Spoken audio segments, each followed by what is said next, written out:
Hello ladies and gentlemen, Willie here. Games for strategy, action, survival, horror, MOBAs, battlegrounds, MMO, RPGs.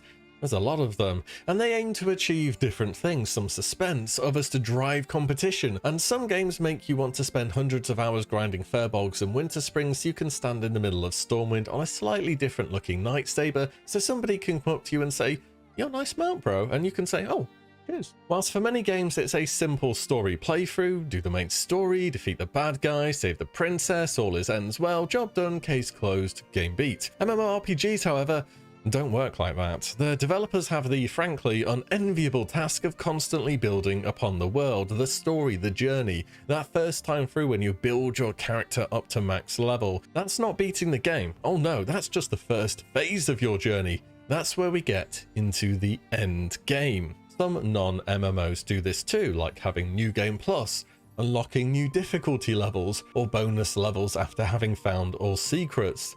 When you level cap in an MMO, you don't just say, well, job done, let's start that again, but this time around, all the enemies are going to have 20% extra damage and health. Thrilling. MMOs are inherently different. There is no single player mode, well, without self-imposed rules, that is. Every day you'll run past many different types of players, crafters, gold farmers, raiders, PvPers, role players, and unlike single player games, there is no direct route towards game completion. MMOs aren't exactly designed in a way where they are quote unquote completed. It's mainly the player who decides when they have beat the game in their own vision. And I feel like as each expansion in WoW has gone on, that feeling of, yeah, I've beat the game for now, has started to become further and further out of reach, almost to the point of near impossibility now. I've always visualized it as a kind of bar, as how much content there is before and after level cap. A bar which over time has had the before gradually more and more squished as the level cap content takes over. Where would you put the bar for Classic, for example? I think there's a lot more to do before you hit level cap, actually. In fact, I think the amount of stuff to do at Endgame has been partially a bit of an issue with the game. A lot of players feel as though they've run out of things to do, and in other words, they have completed the game. Maybe about 65 to 35, around that mark perhaps. Let's jump forwards a little bit, shall we? Wrath of the Lich King. Again, before and after level cap, whereabouts would you put the bar?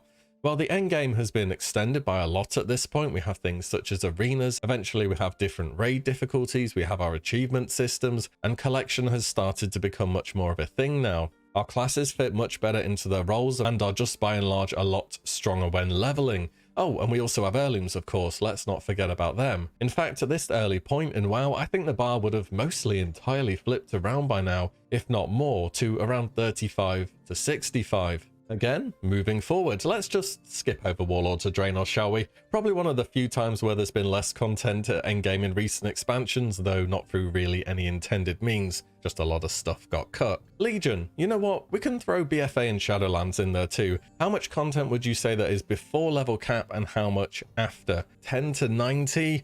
It's been taken down or taken over, depending on how you look at it, by quite a lot. I mean, look at the paces people have set between different versions of the game for the fastest soloing level pace. I'm not sure if these are the records as of now, but 5.5 hours to cap out in Shadowlands, whilst Classic is a little over 2 days.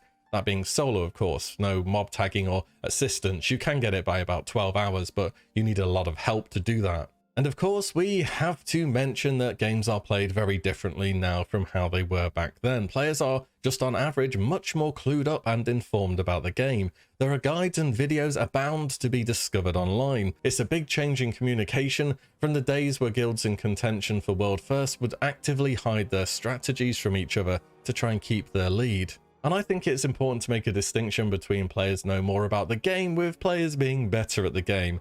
I think in many cases, players should be better or are given an expectation to know things. I mean, the game's over a decade old. What do you mean you didn't know this one particular mob in a dungeon has an AoE fear? Can you imagine? Anyways, I'm getting a little bit sidetracked here. The journey to level cap, I feel, has only ever had real importance during vanilla. Specifically during vanilla. During classic, I mean, you've seen what happened for yourself, right? It wasn't always all about boosting. Oh no, phase 1, spell cleaves. Back when Dungeon XP was broken, people could pull all of Scarlet Monastery Cathedral with a group of 7 players, the 4 mages and 1 priest group AoEing down entire dungeons, Then we had melee cleaves, all the warriors spinning around with their nigh irreplaceable Ravager.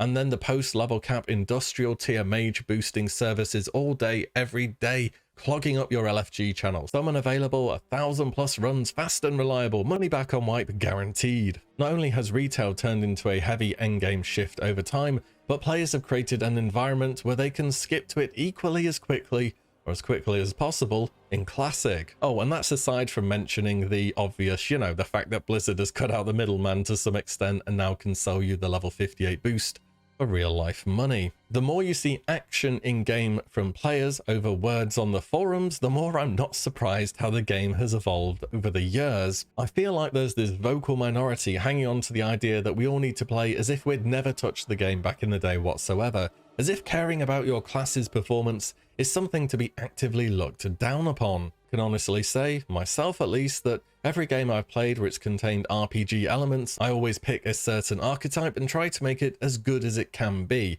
It might not end up being the mathematical best, but I will, to the best of my judgment, game knowledge and ability, try to make it exactly that. Sometimes I'm quite close to being on the edge of something overpowered, sometimes it's total garbage compared to what the best option is. But choices are core to an RPG, and I will always care about them. If you just want to meander through a cool looking environment and not pay it too much thought, there are games out there which are just pure visual journeys to have. I'm sure the world is well and alive at the moment as we head into TBC, but there was a reason even back then when Blizzard were making the game in patch 2.3 that all these leveling changes were made, that we've had the benefit of being able to play with ever since the pre-patch. And for me in Classic, the main aspects of the game that I wanted to play were at Endgame. I'd never raided during that period of time. Now I have a full set of every single tier set in the entire game. I imagine so many players wanted to come back and had a similar story to reach peaks that they saw back in the day or they admired. Your rank 14s, your Thunder Furies, your Hand of Rags, all these different great things from back in the day. And despite this, leveling was also that first big hurdle, and I know so many players who petered out around level 40s once the grind started to get too grindy. The journey has changed. Even during Classic compared to actual vanilla, it's changed. A lot at that. When did the entire game become endgame? Well, as soon as Blizzard realized that is what the player base wants out of it. Let me know your thoughts on it, of course, and how you feel the game has changed with Classic. Obviously, as a closing mention, it's very important to have a good substantive endgame in an MMO. If you want any proof of that, we'll see how well Classic era servers are doing in a few months' time. The game should absolutely have a lot to do post-level cap.